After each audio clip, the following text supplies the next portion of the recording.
அஸ்ஸலாமு அலைக்கும் வரஹ்மத்துல்லாஹி வரகாத்துஹு. இது உங்கள் இஸ்லாம் ஆஃப் யூனிட்டி சேனல். இந்த சேனலில் பார்த்தீங்கன்னா நம்ம மரணத்துக்கு பிறகு நமக்கு நன்மை வர்றதுக்கு நம்ம என்ன விஷயங்களை சேர்த்து வச்சுட்டு போகலாம் அப்படிங்கிறத இன்ஷால்லா நம்ம இந்த வீடியோவில் தெரிஞ்சுக்கலாம். நீங்கள் வீடியோவை முழுசாக பாருங்கள், அப்போ தான் நான் சொல்ல வர்ற விஷயம் உங்களுக்கு புரியும்.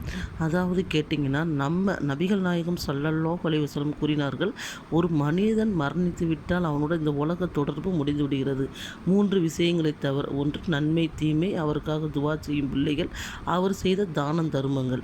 இப்போ நம்ம தானம் தர்மங்களை தான் இன்ஷால்லா பார்க்க போகிறோம். இப்போ பார்த்திங்கன்னா, நம்ம உயிரோடு வாழ்கிறப்ப நம்ம என்னென்ன விஷயங்களை நமக்காண்டி சேர்த்து வச்சுட்டு போகலாங்கிறது இன்ஷால்லா நம்ம தெரிஞ்சுக்கலாம். அதாவது கேட்டிங்கன்னா, முதலாவதாக கேட்டிங்கன்னா, நமக்கு ரொம்ப வசதி இல்லை, நம்ம நடுத்தர மக்களாக தான் இருக்கோம். அப்படிங்கிற பட்சத்தில் ஒரு பள்ளிவாசலுக்கு நம்மளால் முடிந்த குரான்களை வாங்கி வைக்கலாம். ஒரு குரானோ பல குரான்களோ வசதி இருந்தால் அதற்கு தகுந்த மாதிரி நம்ம என்ன செய்யலாம், ஒரு மதரசாவை கூட நம்ம நடத்தலாம். ஒரு மதரசாவை நிறுவி அதில் மக்கள் கல்வியை கற்று அதில் நன்மை பயன்படுறாங்க பார்த்தீங்களா, நன்மை. அந்த நன்மை பாதி நமக்கு மறும நாள் வரைக்கும் வந்துக்கிட்டே இருக்கும். சுப்ஹானல்லாஹ். இல்லை எங்களால் அந்தளவுக்கு வசதி இல்லைங்கிற பட்சத்தில் நம்ம ஒரு குரானையாவது வாங்கி நன்மையை பெறக்கூடியவங்களாக இன்ஷால்லா இருக்கணும். இரண்டாவது கேட்டிங்கன்னா, ஒரு ஹாஸ்பிட்டலில் நோயாளிகள் இருப்பாங்க. அந்த நோயாளிகளுக்கு நம்மளால் முடிந்த, நம்ம வசதியாக இருக்கும் அப்படிங்கிற பட்சத்தில் ஒரு ஹாஸ்பிட்டலே கட்டலாம். ரொம்ப வசதியாக இருந்தோம்னா ஹாஸ்பிட்டலை கட்டி அந்த நோயாளிகளை இலவசமாக நம்ம மருத்துவம் பார்த்தோம்னா அந்த நன்மை நமக்கு வரும். இல்லை எங்களால் அந்தளவுக்கு வசதி இல்லைங்கிற பட்சத்தில் அந்த ஹாஸ்பிட்டலில் சின்ன சின்ன பொருட்கள், ஒரு கட்டிலோ அதில் ஒரு வீல் சேரோ இல்லை ஏதோ ஒரு பொருளை நம்ம வாங்கி வச்சோம்னா அந்த நன்மை பார்த்திங்கன்னா நமக்கு அவங்க பயன்படுத்துகிற காலமெல்லாம் என்ன செய்யும், வந்து கொண்டே இருக்கும். சுப்ஹானல்லாஹ். மூணாவது பார்த்திங்கன்னா, தண்ணீர் உலகத்தில் இன்றியமையாத ஒன்று. தண்ணீர் இல்லாமல் எந்த உயிருமே இருக்கவே முடியாது. அப்படிங்கிற பட்சத்தில் நம்ம என்ன செய்யலாம், நமக்கு வசதி இருந்துச்சுன்னா ஒரு தண்ணி டேங்க் இந்த மாதிரி நம்ம செய்யலாம்.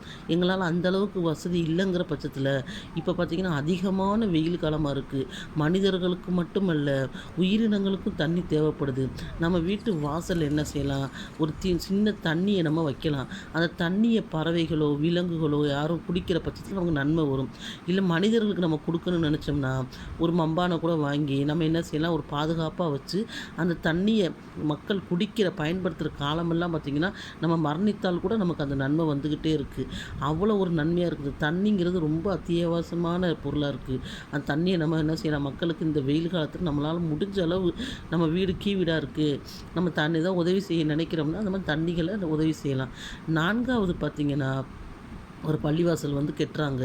அந்த பள்ளிவாசல் கட்டுறதுக்கு நம்ம என்ன செய்யலாம், வசதியாக இருக்கும். ரொம்ப வசதியாக இருக்கிற பட்சத்தில் நம்ம பாதி தொகையை ஏற்றுக்கலாம். இல்லை ரொம்ப நாங்கள் வசதியாக இருக்கோன்னா பள்ளிவாசலை கூட கட்டலாம். பள்ளிவாசலை கட்டுறதுங்கிறது அல்லாஹ்வுக்கு மிகவும் பிடித்த இடம். பள்ளிவாசலை கட்டி அங்கே மக்கள் தொழுகிற காலமாக நமக்கு நன்மை வரும். எங்களால் அந்தளவுக்கு வசதி இல்லைங்க, நாங்கள் நடுத்தர மக்கள் தான், எங்களால் முடியாதுங்கிற பட்சத்தில் அந்த பள்ளிவாசலுக்கு சிறு பொருட்களை நம்ம வாங்கி கொடுக்கலாம். ஒரு சிமெண்ட் மூட்டையை கூட சொல்லுங்களேன், ஒரு சிமெண்ட் மூட்டை நம்ம வாங்கி கொடுத்தோம்னா அந்த நன்மை கூட பார்த்திங்கன்னா நமக்கு என்ன செய்யும், மறும நாள் வரைக்கும் வந்துக்கிட்டே இருக்கும். இது நான்காவது நன்மை. ஐந்தாவது என்னன்னு கேட்டிங்கன்னா, ஒரு மரத்தை நடுறது. அல்லாஹ்வோட தூதர் சொன்னாங்க, ஒரு மரத்தை ஒரு மனிதர் நட்டு அந்த மரத்தில் பார்த்திங்கன்னா பறவைகளோ விலங்குகளோ மனிதர்களோ நன்மை பெற காலமெல்லாம் ஒரு மனிதனுக்கு அந்த நன்மை போய்கிட்டே இருக்கும். சுப்ஹானல்லாஹ் சுப்ஹானல்லாஹ். இன்றைக்கி நம்ம காலகட்டத்தில் மரம் செடிகளை அழிச்சனால தான் இன்றைக்கி நம்ம இவ்வளோ ஒரு வெக்கைக்கும் இவ்வளோ ஒரு கஷ்டத்துக்கும் நம்ம ஆளாக்குறோம். இயற்கையை அழித்து செயற்கை நம்ம உருவாக்கிறனால இன்றைக்கி நம்ம கஷ்டப்பட்டுக்கிட்டு இருக்கோம். அப்போ அந்த மரத்தினோட நிழலில் எத்தனை மனிதர் அமர்றாங்களோ, எத்தனை பறவைகள் அந்த மரத்து போல் நன்மை அடையுதுகளோ, அந்த பழங்கள் காய்கள் எவ்வளோ இருக்கோ அத்தனைக்கும் சுபஹானல்லாஹ் நன்மை கிடக்கக்கூடியதாக இருக்குது. அப்போ நம்ம உயிரோடு இருக்கிறப்பவே நமக்கு நன்மை அதிகமாக சேர்க்கக்கூடிய இந்த சின்ன சின்ன விஷயங்களை பெருசாக தான் செய்து நம்ம நன்மையை அடையணுங்கிற விஷயம் கிடையாது. நம்ம சின்ன சின்ன விஷயங்கள் மூலம் நம்ம என்ன செய்யணும், நன்மையை அடையக்கூடியவங்களாக இருக்கலாம். எந்த ஒரு விஷயத்தையும் நன்மையான விஷயத்தை ஒரு மனிதனுக்கு எத்தி வைத்து அதன் மூலம் அந்த மனிதன் நன்மை அடைகிறார்னா அந்த நன்மை இவருக்கு வரும். ஆனால் அந்த நன்மை அடைந்த மனிதர்கள் எதுவுமே குறைக்கப்படாது. இவருக்கு நன்மை வந்துக்கிட்டே இருக்கும். மர்ம நாள் வரைக்கும் அவர் மரணித்தாலும் கபரில் இருந்தாலும் அந்த மர்ம நாள் வரைக்கும் அந்த நன்மை என்ன செய்யும் வந்து கொண்டே இருக்கும். சுபஹானல்லாஹ் சுபஹானல்லாஹ். இப்போ நம்ம தீன் சம்மந்தமாக இந்த வீடியோ பார்க்குறோம். இந்த வீடியோவில் நீங்கள் நன்மை பெற்றுட்டீங்க. இதே மாதிரி மக்கள் அடுத்தவங்களும் நன்மை பண்ண நினச்சி இந்த வீடியோ அவங்களுக்கு எத்தி வைக்கிறீங்க. அப்போ என்ன ஆகுன்னு கேட்டிங்கன்னா அதன் மூலம் அவர் பயன் இந்த விஷயங்களை கேட்டு ஏதோ ஒரு விஷயத்தை அவர் செயல்படுத்திட்டாருன்னா அந்த நன்மை உங்களுக்கு என்ன செய்யும் வந்துக்கிட்டே இருக்கும். அப்போ இந்த மாதிரி தீன் விஷயங்களையும் நம்ம என்ன செய்யலாம், ஷேர் பண்ணக்கூடியவங்களாக இருக்கணும். நம்மளும் நன்மை செய்யணும், மற்றவங்களுக்கும் அந்த நன்மையை எத்தி வைக்கணும்னு நினச்சோம்னா இந்த மாதிரி வீடியோகளை நம்ம ஷேர் பண்ணக்கூடியவங்களாக இன்ஸ்டாலாக இருக்கணும்.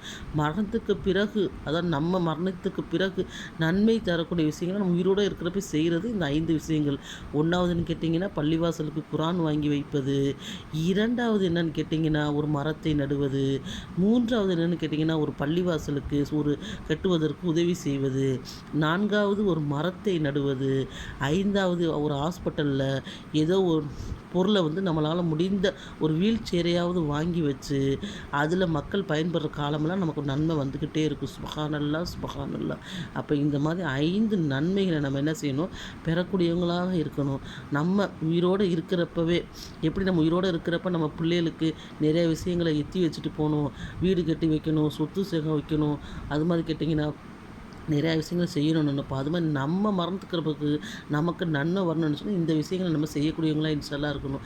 அல்லாஹ் சுபஹானஹு எனக்கும் உங்களுக்கும் இந்த நன்மையான காரியங்களை செய்யக்கூடிய பாக்கியத்தையும் அதை அல்லாஹ் ஏற்றுக்கொள்வானாக என்னும் இந்த நேரத்தில் நான் அதிகமாக துவா செய்து கொள்கின்றேன்.